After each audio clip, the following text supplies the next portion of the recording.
কিয়ামতের সবচেয়ে বড় আলামতের মধ্যে একটি আলামত হচ্ছে ইমাম মাহদির আগমন।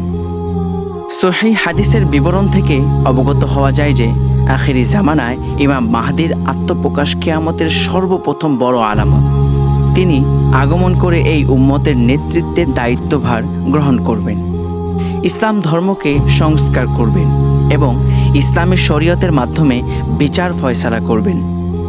পৃথিবী হতে জুলুম নির্যাতন দূর করে ন্যায় ইনসাফ দ্বারা তা ভরে দিবেন। উম্মতে মুহাম্মাদি তার আমলে বিরাট কল্যাণের ভিতর থাকবে।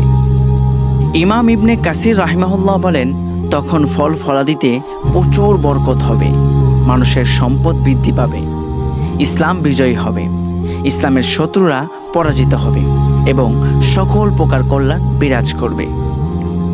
ইমাম মাহদির পরিচয়। তার নাম হবে আমাদের নবী সাল্লাল্লাহু আলাইহি ওয়াসাল্লামের নামের মতোই এবং তার পিতার নাম হবে আমাদের নবী সাল্লাল্লাহু আলাইহি ওয়াসাল্লামের পিতার নামের মতোই। তিনি হবেন হাসান বিন আলী রাদিয়াল্লাহু আনহুর বংশ থেকে। ইবনে কাসির রাহিমাহুল্লাহ বলেন, তিনি হলেন মুহাম্মদ বিন আব্দুল আল ফাতেমি আল হাসানি।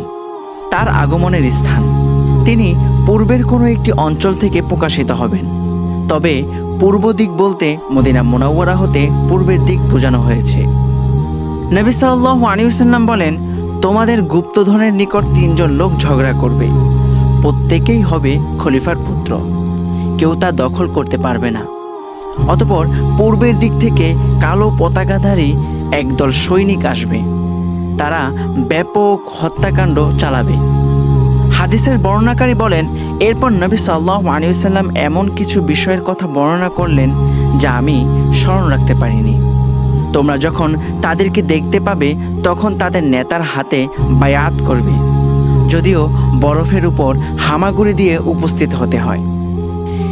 ইমাম ইবনে কাসির রাহিমাহুল্লাহ বলেন, উল্লেখিত হাদিসে যে ধনভাণ্ডারের কথা বলা হয়েছে তা হলো কাবা ঘরের ধনভাণ্ডার। 3 জন খলিফার পুত্র তা দখল করার জন্য ঝগড়া করবে, কেউ তা দখল করতে পারবে না। সর্বশেষে আখেরি জামানায় পূর্বের কোনো একটি দেশ হতে মাহদি আগমন করবেন। মূর্খ শিয়ারা সামেয়ার গর্ত হতে ইমাম মাহদি বের হওয়ার যে দাবি করে তা সম্পূর্ণ মিথ্যা। তারা আরও দাবি করে যে তিনি গর্তের মাঝে লুকায়িত আছেন।